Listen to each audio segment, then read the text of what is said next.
Boa noite, igreja, paz do Senhor Jesus. Estão todos felizes? Todos estão realmente na paz?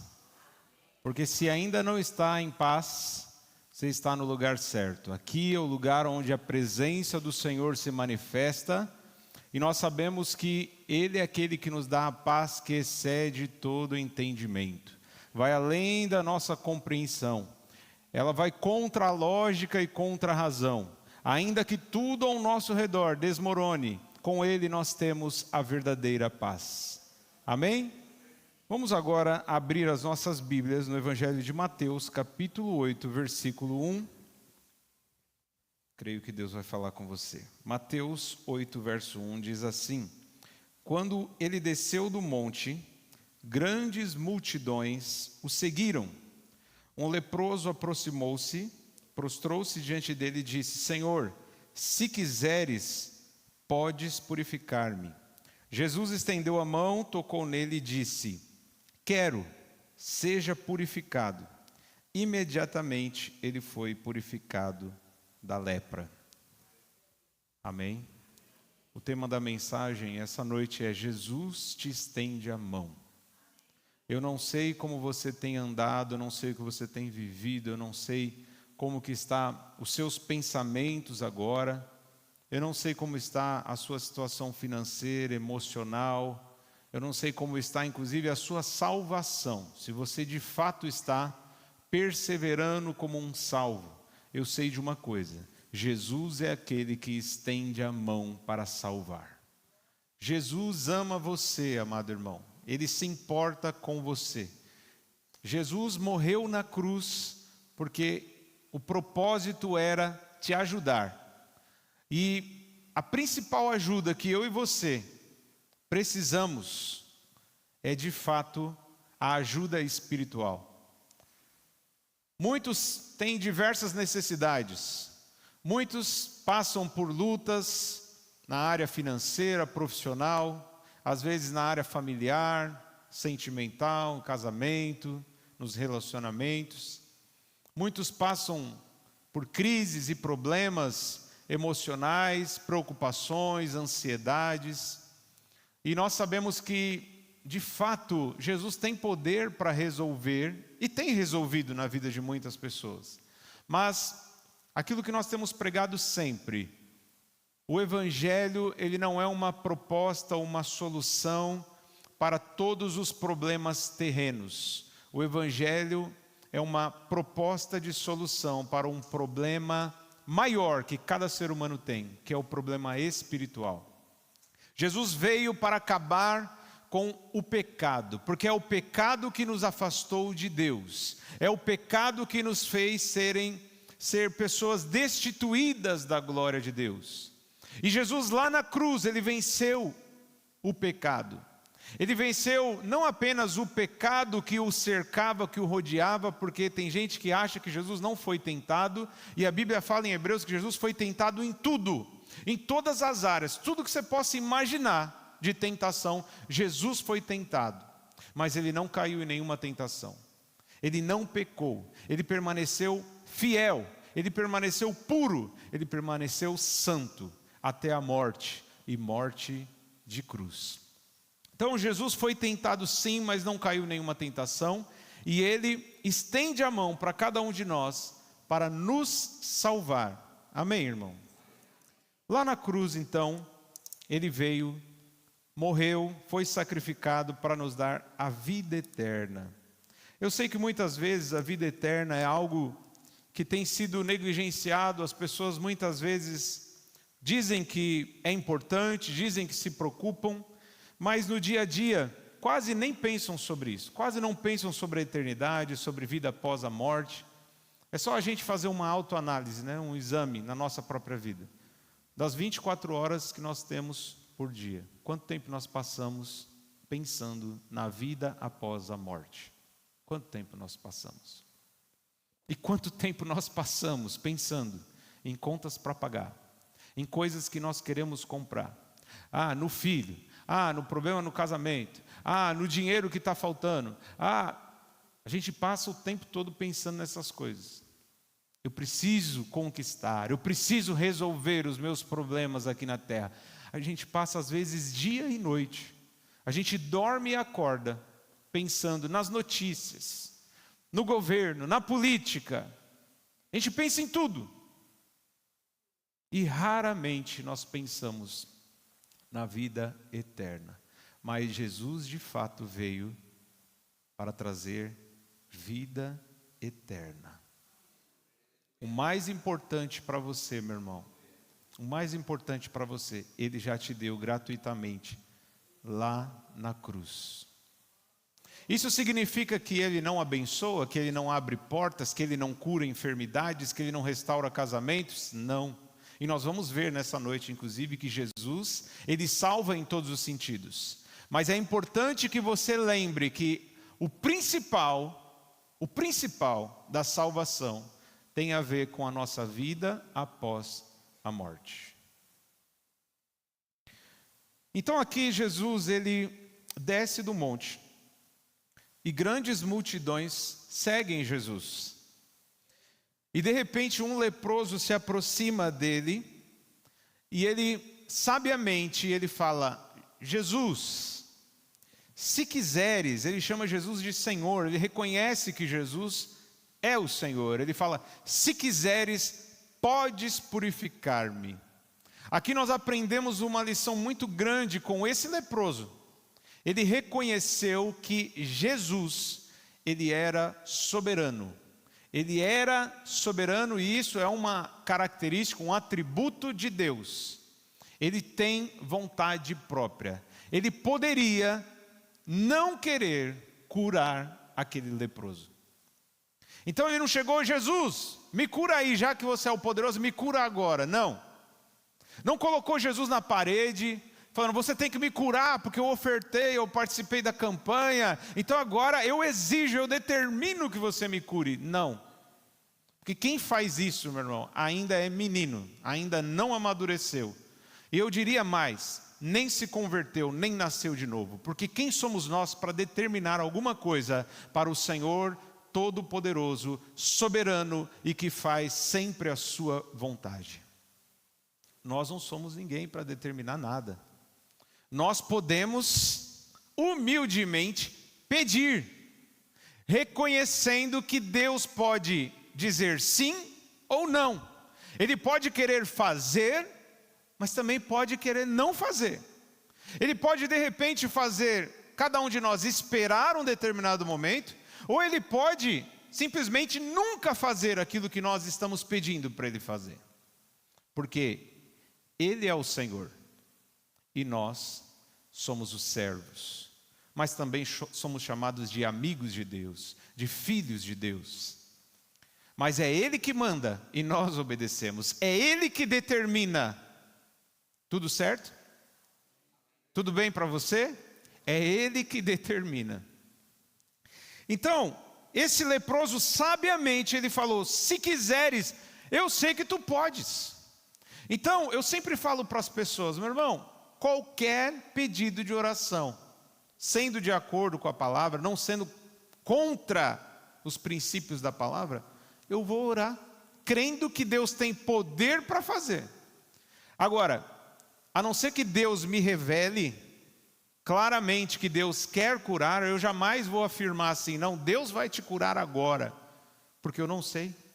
Eu não sei se Deus vai te curar, eu não sei se Deus vai resolver o seu problema, porque é Ele que decide. A vontade é dEle, nós pedimos, mas Ele pode simplesmente não querer fazer nesse momento, ou não querer fazer em nenhum momento, porque Ele é Deus e nós não somos.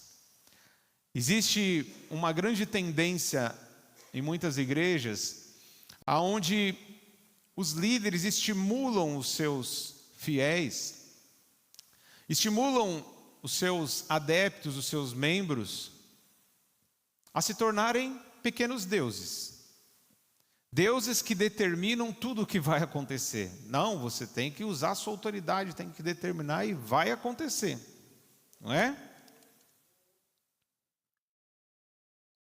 Então, amado irmão, Ele é Deus e você não é. Tudo bem para você? A gente sabe que essa foi a tentação lá no Jardim do Éden. Antes mesmo do Jardim do Éden, começou com o primeiro ser que quis ser Deus. Quis ter a glória de Deus, quis se assentar no trono de Deus. De quem eu estou falando? É um Deus com D minúsculo, que foi inclusive aquele Deus que faz promessas que as pessoas gostam. As pessoas amam as promessas. Eu até cheguei a falar isso na última pregação. Foi ele que disse: darei para você todos os reinos, toda a glória, todo o poder, se você se prostrar e me adorar. Falou isso para Jesus, inclusive. Nós estamos falando de Satanás, também conhecido como capiroto para alguns, né? Diabo, a serpente, o dragão. Nós estamos falando dele. Ele foi o primeiro ser que quis tomar o lugar de Deus. Quis ser como Deus, quis se assentar no trono de Deus. E a Bíblia é clara: Deus não divide a sua glória com ninguém. Ele é digno de toda honra e toda glória. E a glória dele não será dada a outro. Então ele quis isso e por isso perdeu o seu lugar no céu. E como se não bastasse desejar ser como Deus, ele, depois de ser expulso do céu, então ele começa a tentar o ser humano. Ele chega em Eva e fala: é isso que Deus diz, que quando vocês comerem do fruto, vocês vão morrer? Não, na verdade vocês serão como Deus, conhecedores do bem e do mal. E aí Eva foi tentada, comeu, desobedeceu. Por quê? Qual era a motivação? Ser como Deus. Ser como Deus. Então, ela come e também oferece ao seu marido, que aceita, porque possivelmente também queria ser como Deus. Ela disse: olha, não morremos. Não morremos, ainda estamos vivos. Mas, sem perceber, foi aí que começou todos os problemas da humanidade. Morte, corrupção, injustiça, sofrimento, trabalho pesado. Tudo isso começou por meio da desobediência, que foi motivada por seres que queriam ser como Deus. Então, meu irmão, uma pessoa que abusadamente, ousadamente chega numa oração e fala: eu determino que aconteça isso, aconteça aquilo. Em outras palavras, é como se o próprio Deus fosse o servo dessa pessoa. Então essa pessoa é superior ao próprio Deus. Então, aqui fica uma grande lição do leproso. O leproso disse: se tu quiseres, eu sei que tu podes, mas eu sei que ainda assim eu sou preso à tua vontade, eu sou refém da sua vontade. No final das contas, o que vai prevalecer é a tua vontade, Jesus. Essa é uma oração sábia, esse é um pedido sábio que nós podemos fazer. Se tu quiseres, eu sei que tu podes. Porque o próprio Jesus, quando ele estava lá no Getsêmani, ele orou: Senhor, se possível, afasta de mim esse cálice, contudo que não seja feita a minha, mas a tua vontade. E eu pergunto para você nessa noite: meu irmão, você está disposto a abrir mão da sua vontade para que a vontade de Deus prevaleça? Você está disposto a abrir mão da sua vontade para que a vontade de Deus prevaleça? Porque não importa, se você estiver disposto ou não, é a vontade de Deus que vai prevalecer, não adianta, não tem como fugir. E o leproso sabia disso, e eu quero lembrar vocês que a lepra, meu irmão, a lepra, nos tempos de Jesus, que hoje é conhecido como hanseníase, mas a gente sabe que pelo texto bíblico, quando a palavra lepra aparecia, poderia se tratar de vários tipos de doenças de pele, mas nós sabemos que em especial é a hanseníase, uma doença onde a pele vai se desfazendo. E é uma doença terrível, mas hoje ela tem tratamento. Mas na época de Jesus e antes de Jesus, o leproso, ele era excluído do convívio social. ele era retirado do meio, muitas vezes da sua família, ele não podia ter um trabalho, eles tinham que ficar isolados em locais afastados. Porque a lepra, imagina na década de 90, aqueles que viveram na década de 90, quando começou a surgir várias notícias sobre AIDS. Quem lembra disso? A AIDS na década de 90. Músicos, jogadores, lembro de um jogador de basquete, Magic Johnson, pegou AIDS. Aí teve o Cazuza, que morreu de AIDS, não foi isso? Então, nessa época, quando alguém descobria assim, ó, esse aqui tem AIDS, as pessoas já se afastavam.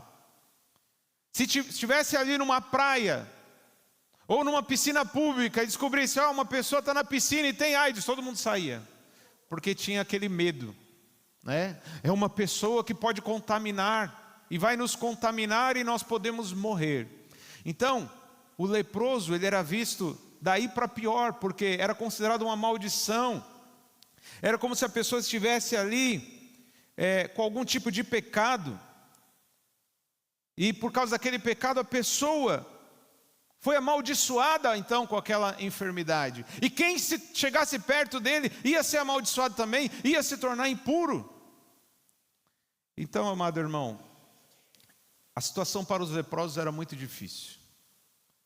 Eles eram as pessoas mais excluídas e rejeitadas da sociedade. Mas eles chegaram diante de Jesus e Jesus não rejeitou eles. Então, quando as pessoas perguntam muitas vezes, eu queria tanto ir para a igreja, mas eu fico meio assim. A Joyce que volta e meia fala, né, que volta e meia aparece alguém e fala, o David, né, o diácono David também fala, será que eu posso ir lá? Às vezes as pessoas pensam que a igreja é um lugar fechado, restrito, né, onde pecadores não podem entrar, mas meu irmão, a igreja é um lugar cheio de pecadores, cheio de pessoas imperfeitas, que estão aqui tentando se aperfeiçoar, tentando experimentar a mão do Senhor que é estendida para salvar. Aleluia, glória a Deus. Então a igreja é para todos, ninguém será excluído, não importa quem seja, não importa o time que torce, não importa a preferência política, não importa se é hétero, se é homossexual, não importa se é adúltero ou não importa se bebe ou se não bebe, se é um ladrão ou se não é, a igreja está aberta para todos. A igreja está aberta para todos porque Jesus nunca excluiu ninguém, Ele sempre esteve com as mãos estendidas para salvar aquele que está perdido. E Ele mesmo disse, eu não vim buscar justos, mas pecadores. Eu não vim buscar pessoas que já estão curadas, eu vim buscar os doentes, para que esses sejam curados. Então quem somos nós para excluir, para falar, não, aqui esse aqui não entra. Não, aqui entra qualquer um. Agora, entrando aqui, todos serão, sem exceção, confrontados com o Evangelho. E o Evangelho confronta todos ao arrependimento. Cada um na sua área, cada um no seu pecado, serão confrontados a abandonar a sua vida de pecado e entregar a sua vida para Jesus. E Jesus estará de braços abertos para receber, para acolher, e a igreja também vai estar de braços abertos para receber, para acolher quem quer que seja. Quem quer que seja. Então, Jesus viu a fé desse leproso e estendeu a mão. Versículo 3 fala, Jesus estendeu a mão, tocou nele e disse, quero. Aleluia. Jesus quis. É bom, né? Quando a gente ora segundo a vontade de Deus e Deus fala, eu quero fazer. E eu vou fazer. Mas não porque só você quer, mas porque eu também quero. É isso que Deus faz muitas vezes. Seja purificado. Imediatamente ele foi purificado da lepra. E você vê que Jesus então ele estende a mão e ele salvou esse homem. Ele salvou esse homem pela fé dele. Esse homem foi humilde para reconhecer que Jesus era o Senhor. E que se ele quisesse, ele teria poder para curar. Jesus estende a mão e salva aquele homem. Ele salva daquela enfermidade, mas ele também salva da condição social. Ele deu a oportunidade para aquele homem ser reinserido na sociedade que ele estava excluído. Então ele poderia trabalhar, ele poderia conviver com família, com amigos novamente, porque Jesus estendeu a mão para salvar esse homem. Então, óbvio, a salvação ela é muito mais sobre a vida após a morte, é muito mais sobre a eternidade, mas ela começa aqui.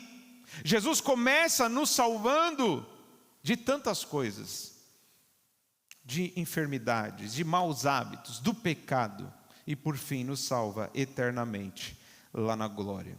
Você quer ver? Jesus te salva em todos os sentidos e eu vou provar isso na palavra de Deus. Abra sua Bíblia em Salmos 109, verso 21.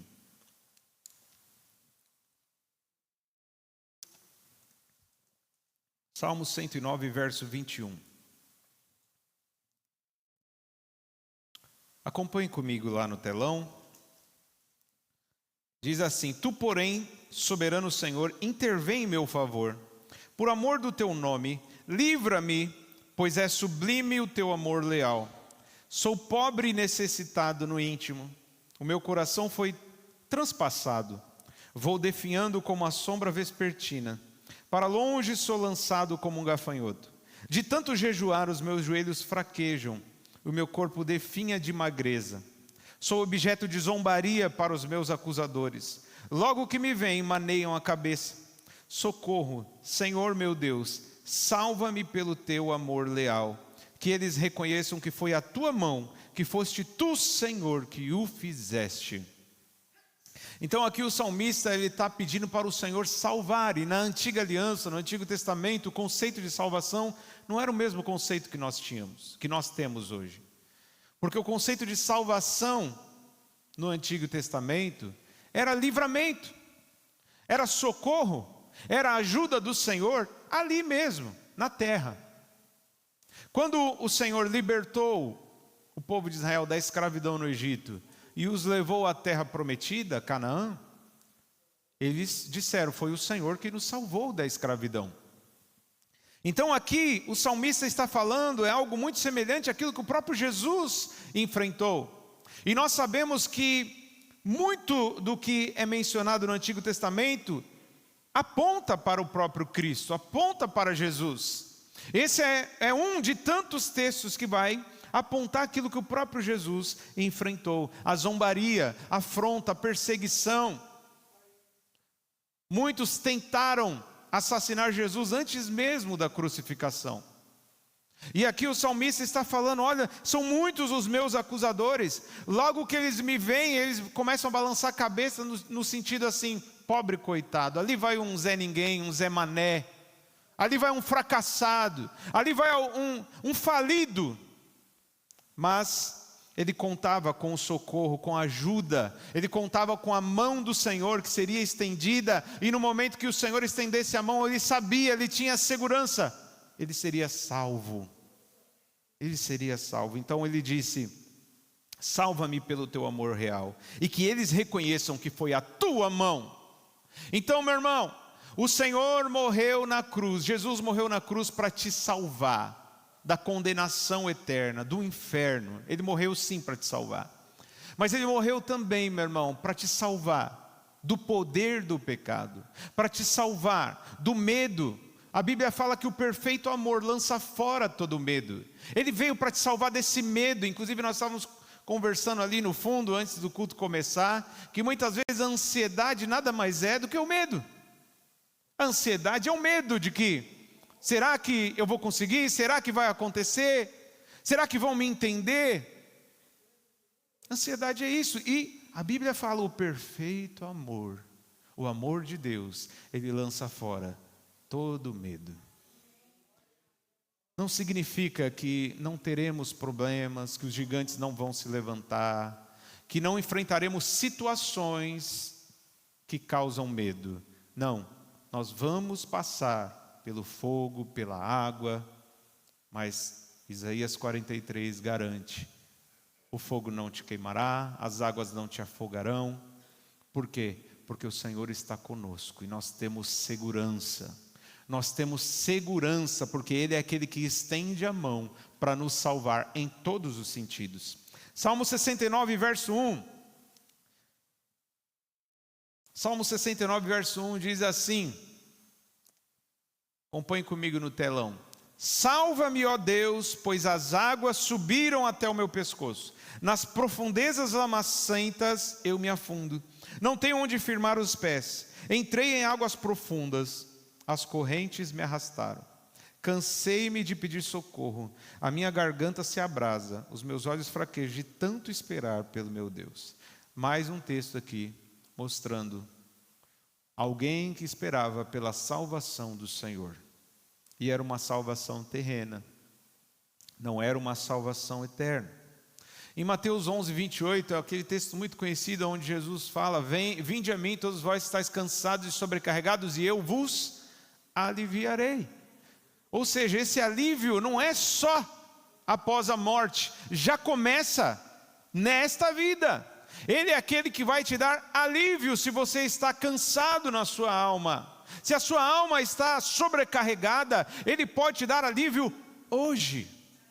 Ele pode te dar descanso hoje. E depois, definitivamente, Ele vai te dar o melhor de todos os descansos na eternidade. Aquele que clama ao Senhor, aquele que espera pelo Senhor, aquele que busca pelo Senhor, busca pelo socorro, pela salvação, pela mão poderosa de Deus. A palavra de Deus garante, vai encontrar. Aqui ou ali, nesta vida ou na outra, vai encontrar a verdadeira paz, a verdadeira felicidade, o verdadeiro alívio. Lembrando que Ele é o socorro bem presente na hora da angústia. E quantos de nós não passamos por angústia? Quantos de nós não passamos por sofrimentos? E é bom saber que não estamos sozinhos. Um dos seus nomes é Emanuel, que é o Deus conosco, o Deus que está presente, passando por toda a situação junto com cada um de nós. Ele não fica lá de longe assim, está sofrendo, deixa sofrer. Não, Ele passa junto com a gente. Porque Ele é o teu socorro, bem presente na hora da angústia.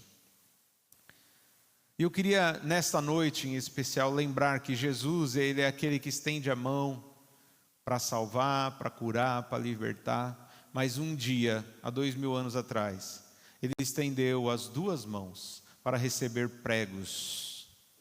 Ele recebeu pregos enormes. Estudiosos falam que os pregos eram enormes. A gente nunca viu um prego, que não existe, assim, não se vende nos depósitos de material de construção, os pregos que foram usados para pregar Jesus na cruz. As suas mãos, os seus pés, receberam pregos enormes. Nem no momento mais terrível da vida de Jesus, Ele deixou de estender a mão. Ele estendeu a mão, recebeu os pregos para nos salvar. Acompanhe comigo João capítulo 19, verso 14. E já vai preparando o teu coração, que daqui a pouco nós vamos participar da mesa do Senhor. João 19, 14 diz, era o dia da preparação, na semana da Páscoa, por volta do meio-dia. Eis o rei de vocês, disse Pilatos aos judeus. Eles, porém, gritaram, acaba com ele, crucifica-o. Devo crucificar o rei de vocês? Perguntou Pilatos. Não temos rei, senão César, responderam os chefes dos sacerdotes. Então Pilatos o entregou a eles para ser crucificado. Assim os soldados encarregaram-se de Jesus. Levando a sua própria cruz, ele saiu para o lugar chamado Caveira, que em hebraico é chamado Gólgota. Ali o crucificaram, e com ele 2 outros, um de cada lado de Jesus. O próprio Pilatos, que era um líder, que tinha o poder de condenar ou absolver, ele chega para os judeus e fala, eis aí o rei de vocês. E como foi que eles responderam? Mata, crucifica, mata, a gente não quer ele não. Ele não é nosso rei não. Mata ele. Em João capítulo 1 fala, ele veio para o que era o seu, mas os seus não o receberam. Contudo, a todos aqueles que o receberam, deu-lhes o poder de serem feitos filhos de Deus. Jesus veio primeiramente para os judeus, para o seu próprio povo, povo da sua própria nação. Jesus era judeu. A Bíblia fala que ele é o leão da tribo de Judá. Ele era de uma tribo de Israel, de uma família de Israel. Ele veio para salvar primeiramente o seu próprio povo, mas o seu próprio povo, que se dizia povo de Deus, povo exclusivo de Deus, eles mandaram matar o seu Salvador. Eles pediram para crucificar o seu Salvador. O próprio Pilatos tentou alertá-los, abriu os olhos dele e falou: olha, ele é o rei de vocês. Eles falaram: não, ele não é o nosso rei, mata ele. E Jesus, então, levando a sua própria cruz, ele saiu para o lugar chamado Caveira. Amado irmão, quando Jesus diz: aquele que quiser vir após mim, tome diariamente a sua cruz, negue-se a si mesmo e me siga. Ele pediu algo que ele mesmo já tinha feito. Ele mesmo já tinha feito. Porque na eternidade, Jesus já estava determinado que ele iria ser crucificado, que ele ia morrer a morte de cruz. Então, no tempo de Deus, no tempo eterno, Jesus já tinha sido aquele que levou a sua cruz e foi crucificado. Mas no tempo dos homens, ele estava então exigindo daqueles que o seguiam, que eles carregassem a cruz, que ele mesmo também carregaria algum tempo depois. Então, meu irmão, evangelho é cruz. Nós temos falado isso tanto aqui. O símbolo do evangelho não é um travesseiro, conforto, não é uma escada para o sucesso, é cruz, símbolo de morte. Quem quer viver tem que estar disposto a morrer. Porque quem preservar ou quiser achar a vida aqui, perdê-la, é o que Jesus disse. Mas quem perder a sua vida, acha-la.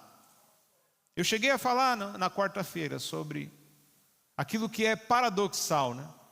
Aquilo que é contra a razão, contra a lógica, é o inverso daquilo que se espera.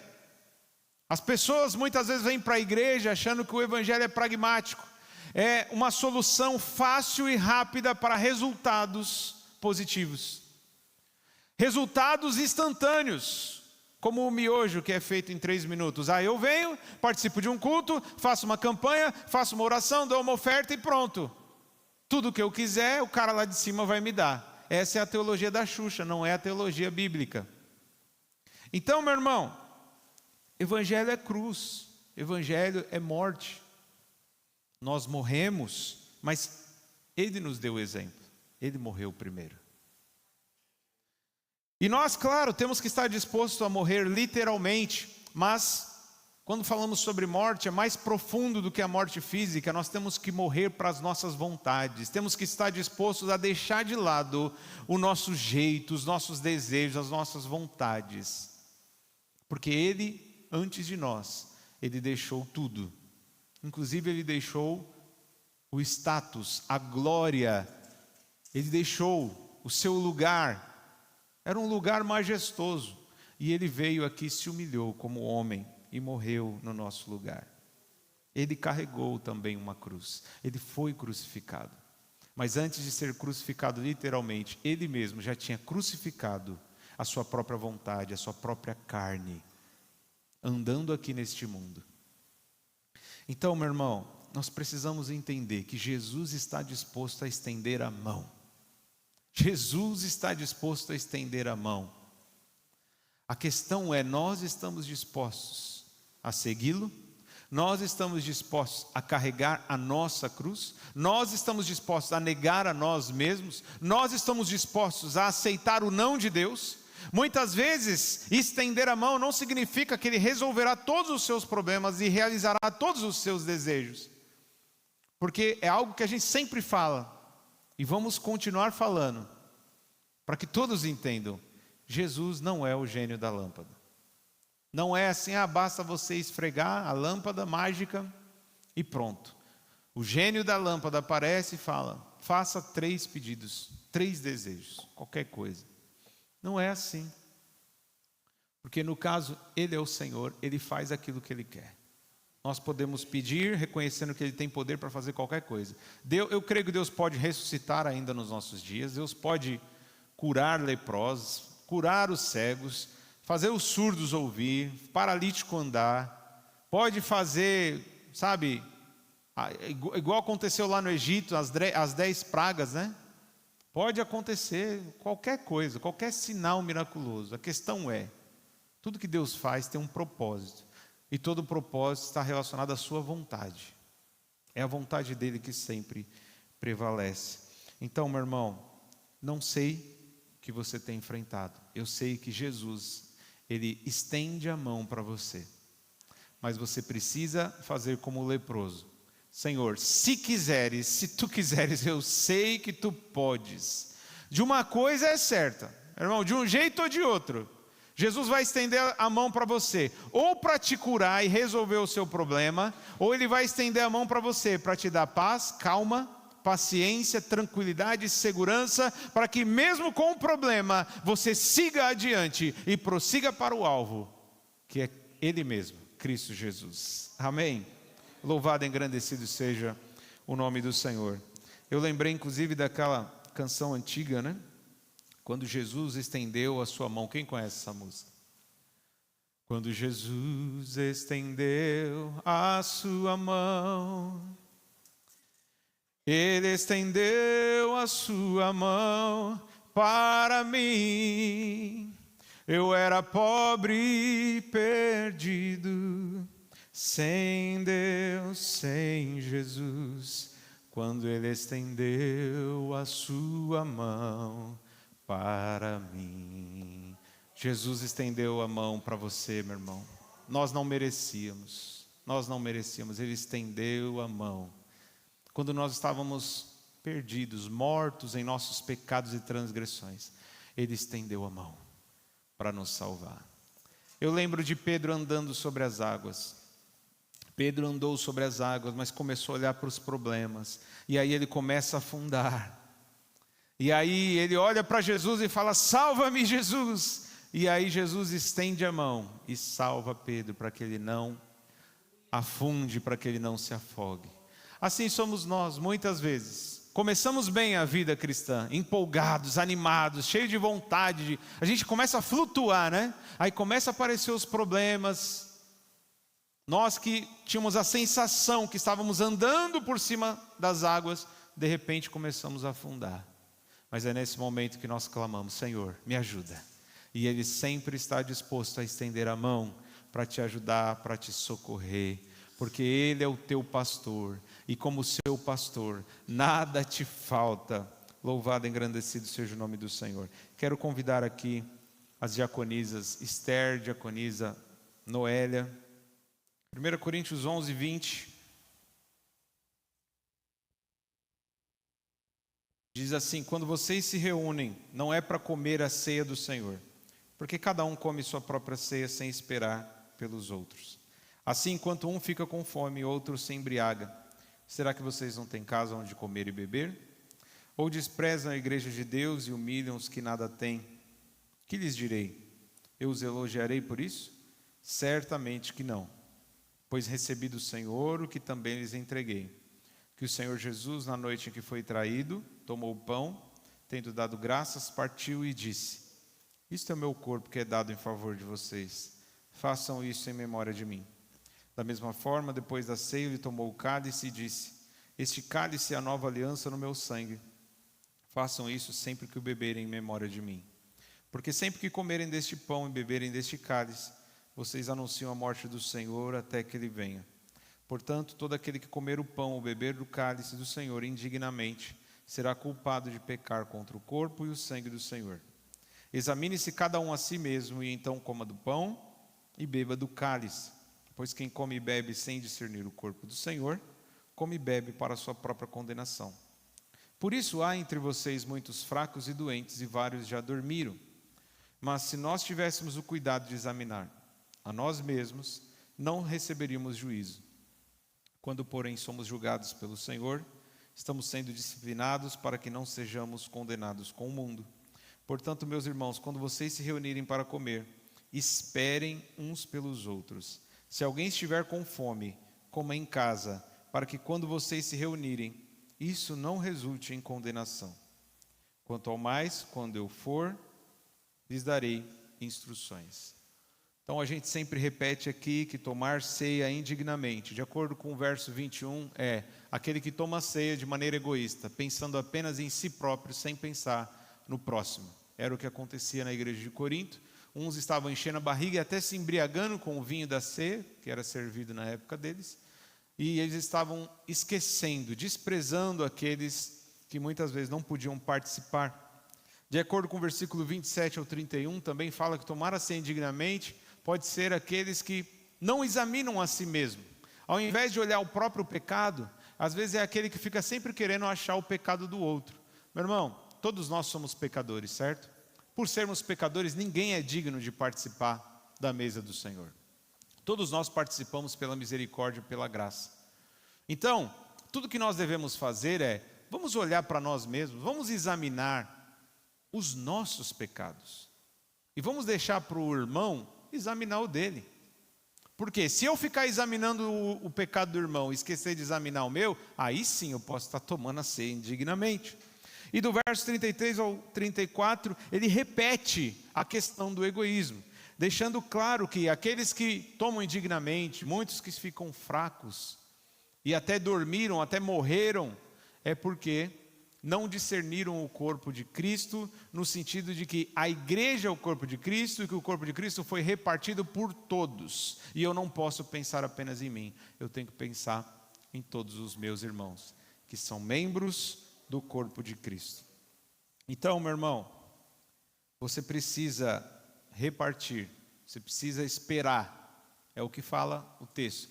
Se nós esperarmos para tomarmos a ceia juntos, entendendo que ela simboliza, o pão simboliza o corpo de Jesus, o suco de uva simboliza o sangue de Jesus, que foi para purificar todos nós pecadores.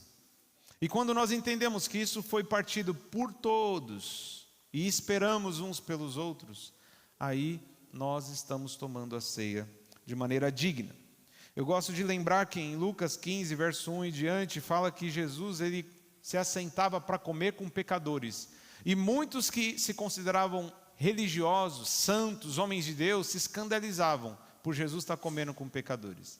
Então eu sei que da mesma forma, às vezes pessoas de fora ficam assim, nessa igreja eles dão ceia para qualquer um. Não, a gente dá ceia para pecadores, entendendo que nós também somos pecadores.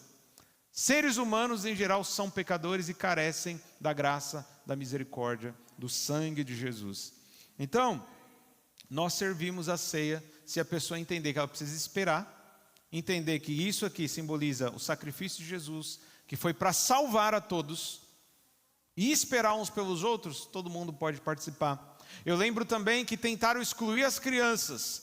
Certa vez Jesus estava ensinando e multidões o cercavam e de repente as crianças começaram a vir. E aí os discípulos tentaram tirar as crianças. Não, tira as crianças. Eu vi inclusive uma professora, que ela é uma professora de estudo bíblico, escola infantil nas igrejas, ela dá aula, para outros professores, e ela falou assim, olha, eu sei que existe esse conceito de que escolinha é para tirar a criança do culto, porque criança atrapalha, se a criança ficar no culto, vai atrapalhar os pais, então bota eles lá na escolinha, porque aí não vai atrapalhar ninguém. Não, se a escolinha for para isso, está errado.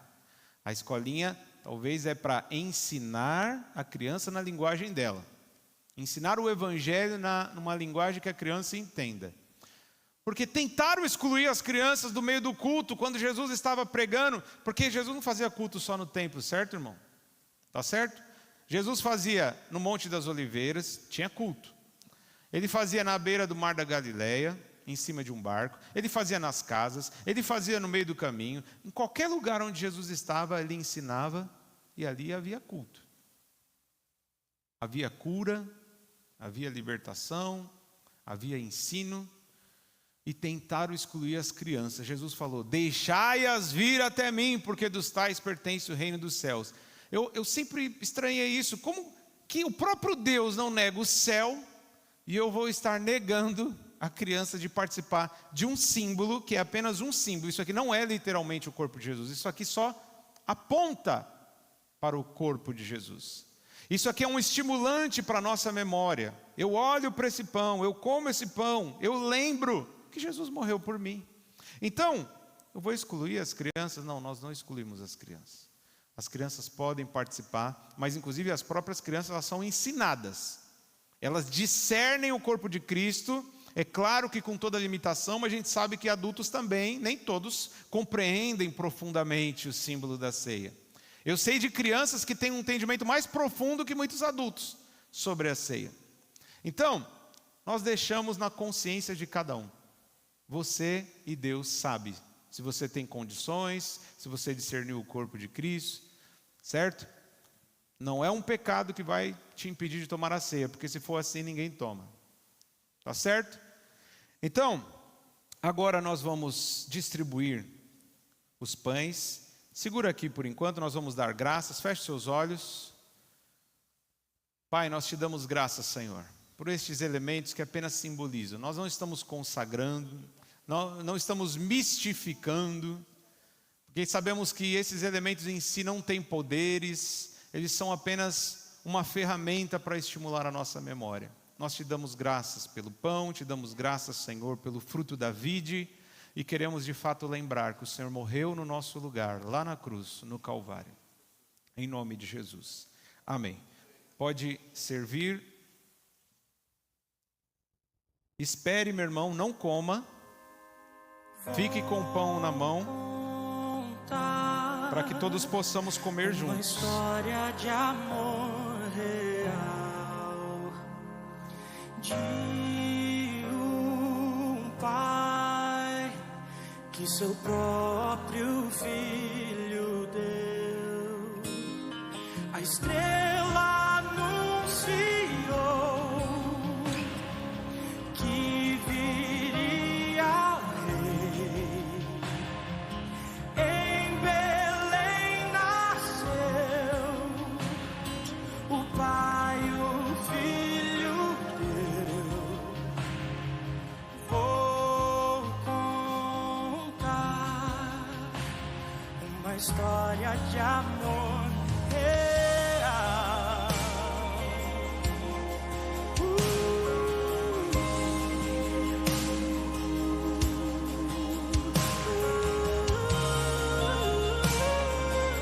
Obrigado, Jesus, pelo teu amor. Andando aqui, seu reino anunciou. Graças te damos, Jesus. Milagres fez, libertando os corações, mas rejeitado foi. Não puderam ver que o próprio Deus humano veio ser. Vou contar uma história de amor real.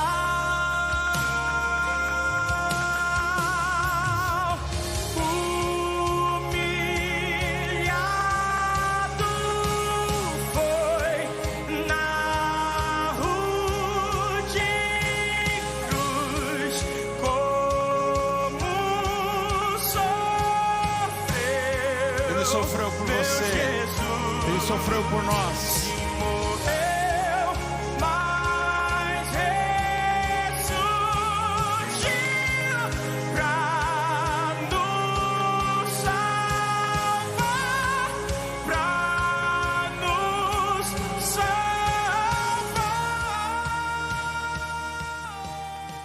Aleluia. Se coloque de pé, meu irmão. Apenas levante o seu pão. Isso aqui é o pão asmo, pão sem fermento, simboliza o corpo de Jesus sem pecado.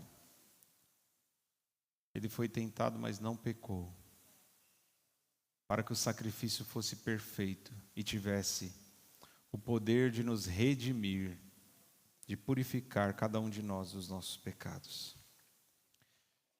Continue com seus olhos fechados.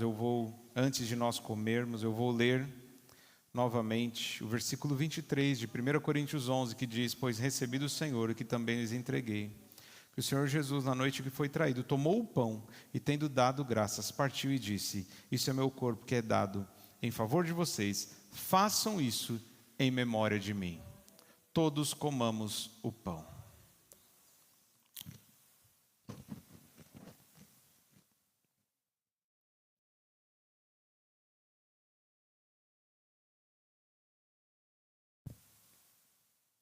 Obrigado, Jesus. Nós lembramos, estamos fazendo isso em memória do Senhor. Esse é o propósito dessa ceia. Lembrar que o Senhor se entregou, seu corpo foi partido, o Senhor aceitou ser torturado para nos livrar, nos salvar dos nossos pecados e nos dar a vida eterna. Obrigado, Jesus. Obrigado.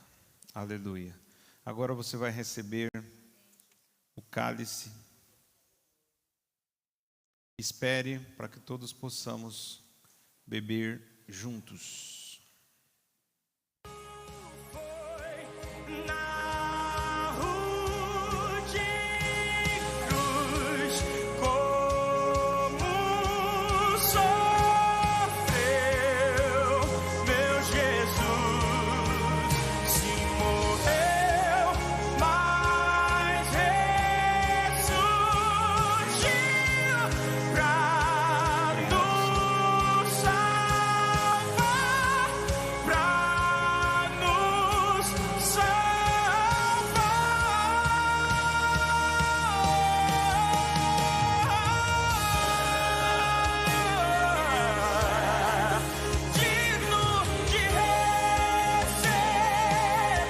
Ele é digno.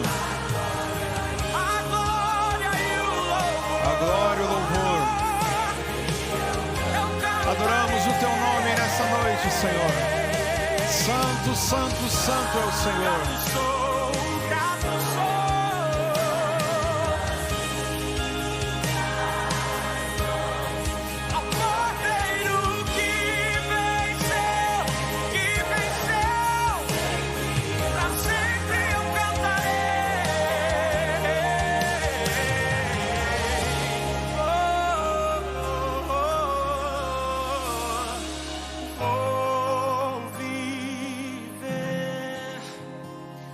Uma história de amor real.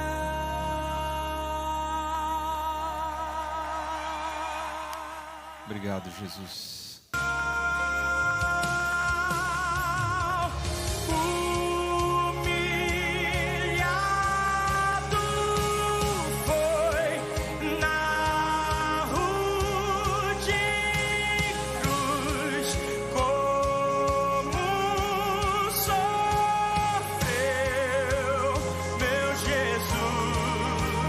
Se morreu, mas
1 Coríntios capítulo 11, versículo 25 diz: da mesma forma, depois da ceia, ele tomou o cálice e disse: este cálice é a nova aliança no meu sangue. Façam isso sempre que o beberem, em memória de mim. Porque sempre que comerem deste pão e beberem deste cálice, vocês anunciam a morte do Senhor até que Ele venha. Nós vamos anunciar a morte do Senhor até o dia em que Ele voltar para nos buscar. Todos bebamos o cálice.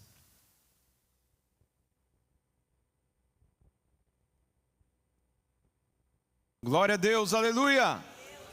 Santo é o Senhor. Teu sangue tem poder. Teu sacrifício é perfeito. Tu és o Cordeiro Santo que tira o pecado do mundo. Todo aquele que crê tem a vida eterna, porque o Senhor morreu para salvar. Só em Cristo posso confiar. É minha força, luz, canção, lugar seguro nele achei, rocha que não se abala. Que grande amor em Cristo há, profunda paz posso encontrar, consolador, Senhor é meu tudo.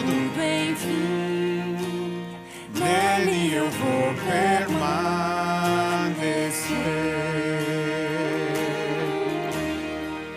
Só Cristo homem se tornou, frágil bebê, mas pleno Deus, que dom de amor, justiça e paz, a salvação que a todos traz. Na cruz Jesus se padeceu, divino plano obedeceu, por meu pecado a dor sentiu, por sua morte eu vivo.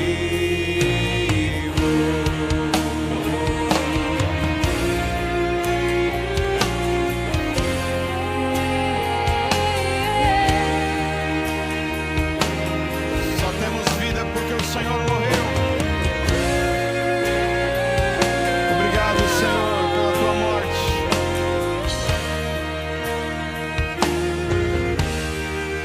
Seu corpo inerte ali ficou, luz que ante as trevas se apagou.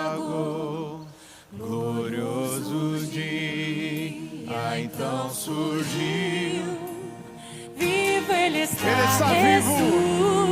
Ressuscitou, vitória eterna conquistou. Do meu pecado livre estou, de Deus eu sou, e Ele é meu, comprou-me com sangue de Jesus. Levante suas mãos. Aleluia.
vale a pena continuar, perseverar, permanecer.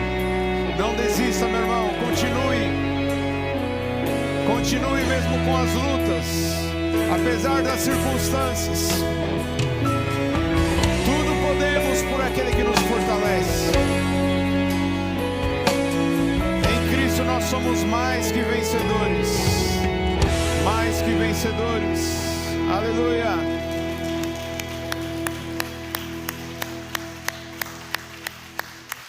Aleluia. Se está difícil, meu irmão, é porque você está no caminho certo. Porque o caminho é estreito. Persevere, não desista. Vai valer a pena. Ele enxugará dos seus olhos todas as suas lágrimas. E ao despedir nós dizemos que o grande amor de Deus, que a graça incomparável do Senhor e Salvador Jesus Cristo, que a comunhão e consolação do Espírito Santo sejam com todos desde agora e para sempre. Amém. Vá em paz. Deus abençoe. Amo vocês em Cristo Jesus.